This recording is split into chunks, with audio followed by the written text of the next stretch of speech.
Bro Romer, magandang gabi po. Tanong ko lang, yung magpausok, yung magpausok sa sa himla, ano ba yun? Yung magpausok ba, bago maglibing ang patay, hindi po yun maganda. Yung pausok-usok. Magandang araw po mga kapuntos, at sa araw na ito po meron po akong tampok na video para sa inyo at sana ay magustuhan ninyo. Kaya sa mga bago pa po sa aming channel, please po don't forget to hit the subscribe button at ang notification bell para maging notified kayo sa bawat video na ilalabas ko sa channel na ito. At bilang kahilingan po ng punto por punto team at naway maintindihan po ninyo, sana po wag nyo pong i-skip yung mga ads sa aming mga video. Sa maliit na bagay na po na yan, malaking tulong po yan sa ating programa at sa ating ministry. Sana po maunawaan po ninyo. Maraming salamat po, kaya wag na po natin patagalin. Simulan na po natin.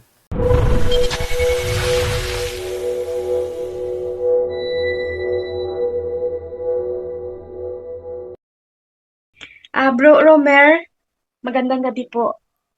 Tanong ko lang, yung magpausok, yung magpausok sa sa himla, ano ba yun? Yung magpausok ba, bago maglibing ang patay, hindi po yun maganda. Yung pausok-usok. So bawal po yan sis, yung yung magpausok bago umalis ng sementeryo para hindi sumunod yung kaluluwa.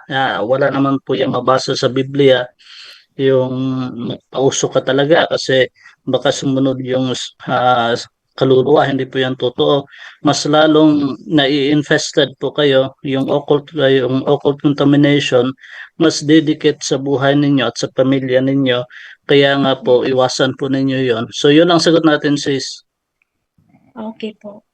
Yung paghugas na yung paghugas na Um, Paghugas na mag-uwi o maghugas sa merong bahay. buonon, yung Opo, merong oo suha. yun. Uh, Mm, Bawal po yun, sis. Sa lahat ng mga pamahain, mababasa po natin yan sa Deuteronomy 18:10 na mga nagmamasid ng pamahiin ay bawal. Nandun po yan sa Biblia, sis. Lahat okay ng po. pamahiin po yan eh. Wala po kasi yung scientific explanation. So automatic po pamahiin po yan.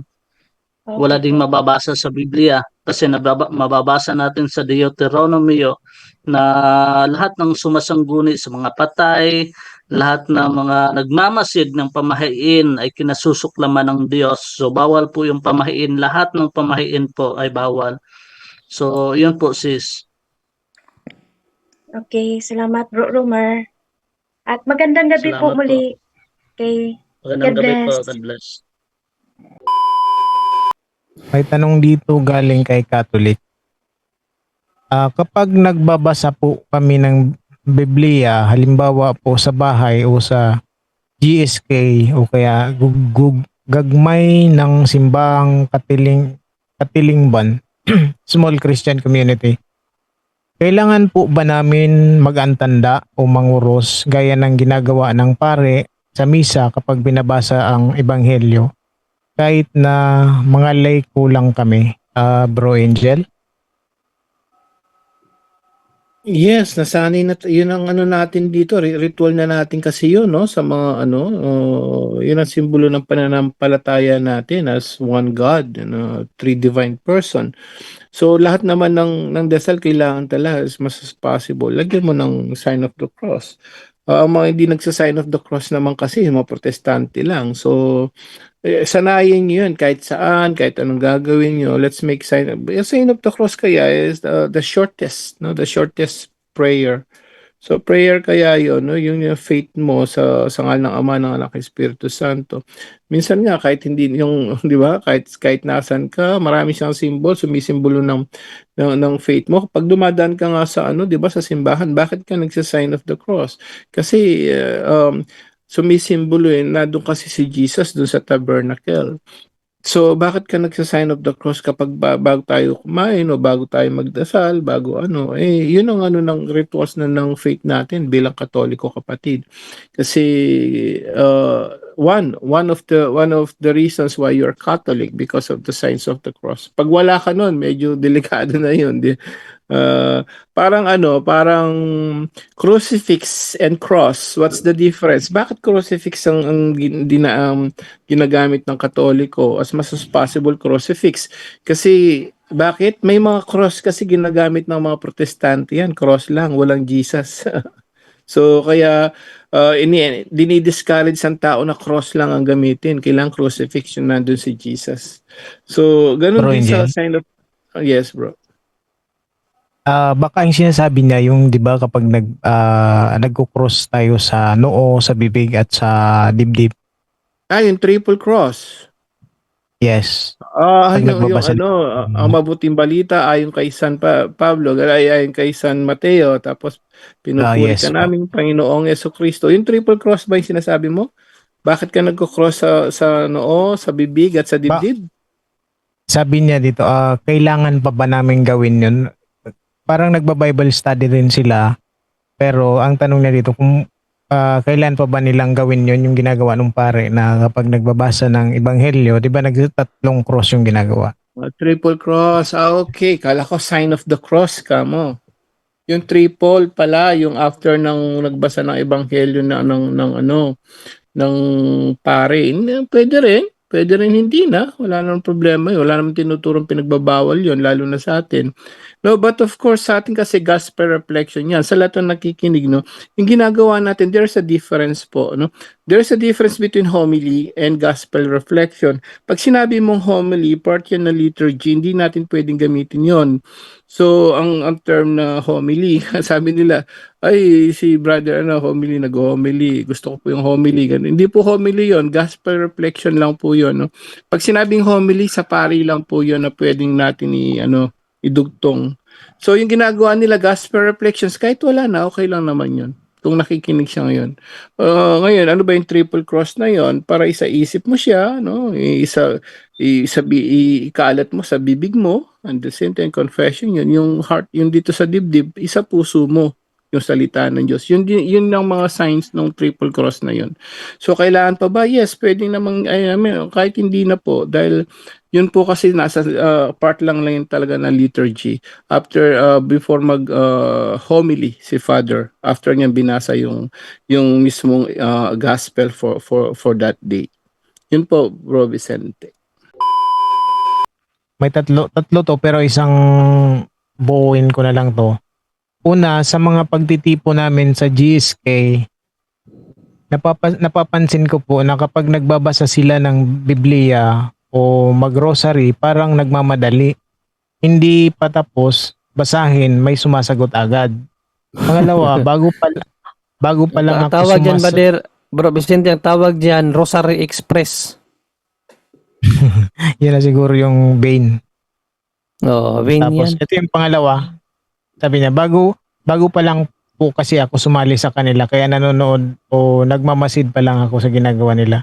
Bali yung pangatlo niya, sabi niya, tanong ko po, nagkakasala ba ako doon? Kasi karamihan sa kanila, mga katikista naman, pero madalas parang nagmamadali lang sila, lalo na po yung mga nagbabahagi nila sa Bible. Minsan hindi naman tungkol sa ebanghelyo, parang salungat pa. Kailangan ba sabihan sila ng tama?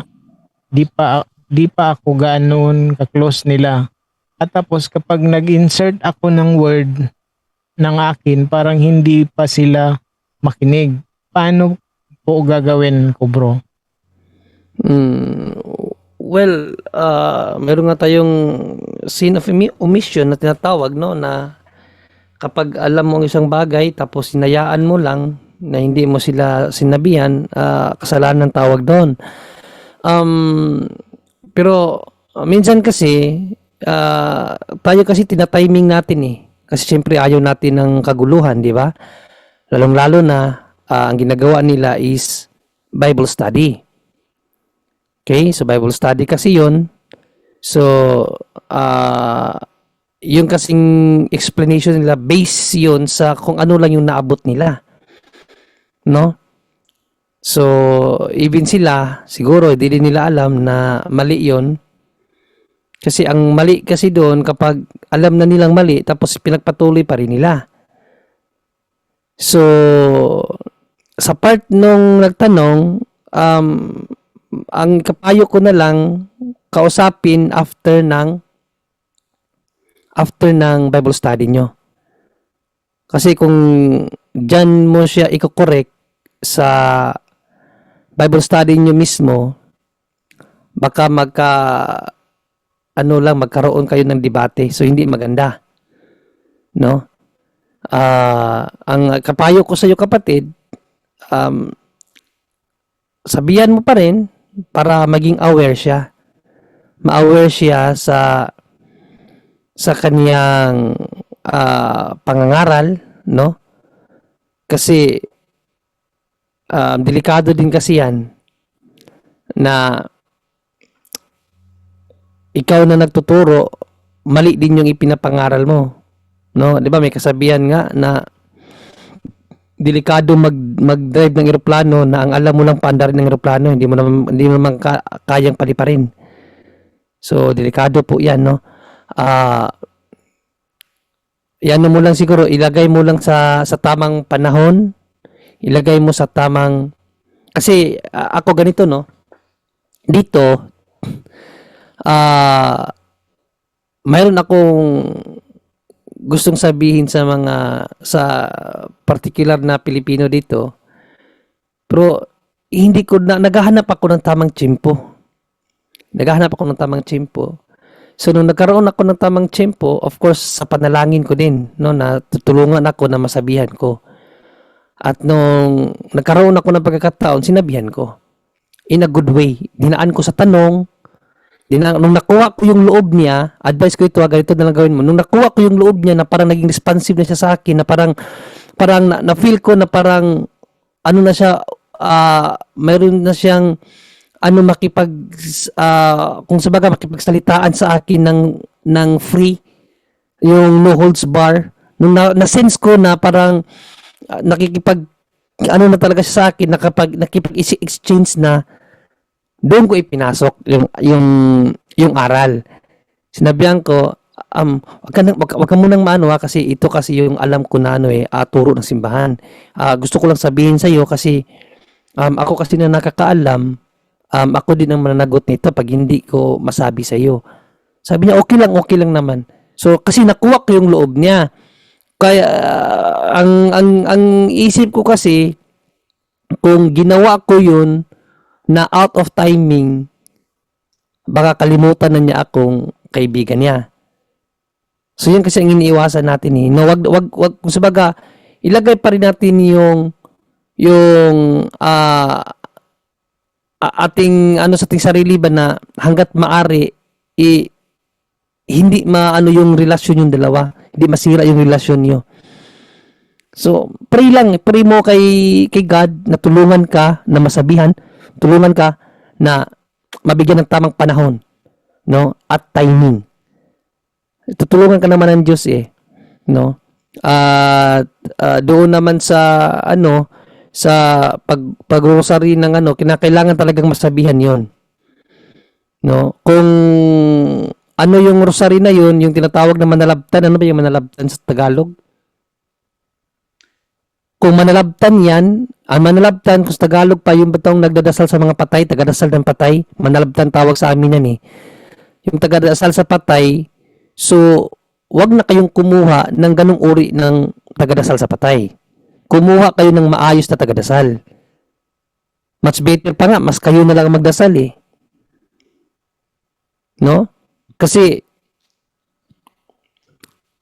una-una, katotohanan, yung pagiging tagadasal sa patay, for me, may base lang to sa mga nakita ko at nalaman ko, based on my own opinion, hindi ka naman to personal. Hindi ako pinipersonal ang lahat ng mga tagadasal sa patay. Of course, I know mayroon talaga diyang devoted, mayroon talaga diyang passionate, no? Pero yung iba kasi ginagawang negosyo din ginagawang negosyo. No? Kaya yan po ang iwasan nyo. Kasi walang merit yan sa patay. Kung yung kinuha nyo para lang ginagawang negosyo, nagpapabayad. Hindi po pwede bayaran. No? Pwede yung pwede yung kusang loob natin siyang bigyan. Pero yung iba kasi, baka nga may presyo pa yung iba eh. No? So based lang to sa nakita ko sa amin na kahit ako, parang hindi maganda.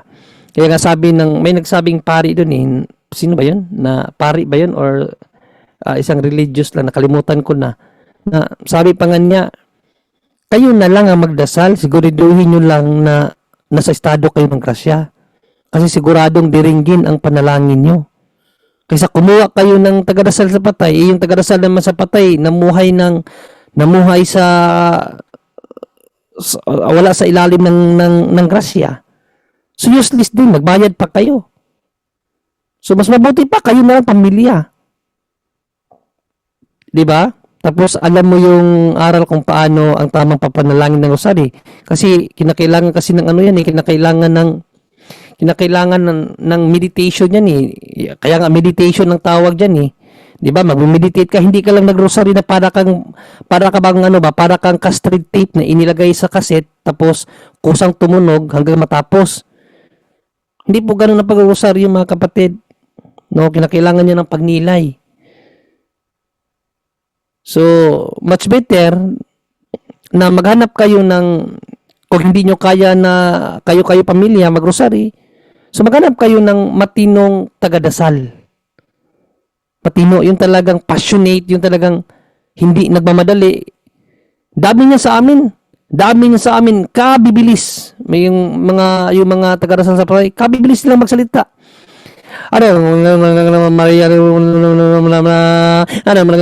Tapos hindi pa tapos yung isa, may mga kasama nila nagsalita na. So ang tawag ko nga diyan Rosary Express eh, nag-uunahan ba? So hindi po 'yan maganda. No? So kinakailangan niyo talagang mag-decide kung hindi niyo kaya, palitan niyo. No? Palitan niyo. Kung hindi niyo rin kayang sabihan, siyempre tayo, nirespeto natin yung mga matatanda. Much better na lang din na humingi kayo ng tulong sa Diyos para masabihan niyo. Kasi yun, ako yun ang ginawa ko, ipinanalangin ko na sana bigyan ako ng tamang pagkakataon para masabihan siya. At nangyari nga. So yun lang siguro, Bro Vicente, yung ating sagot natin dun sa mga tanong niya.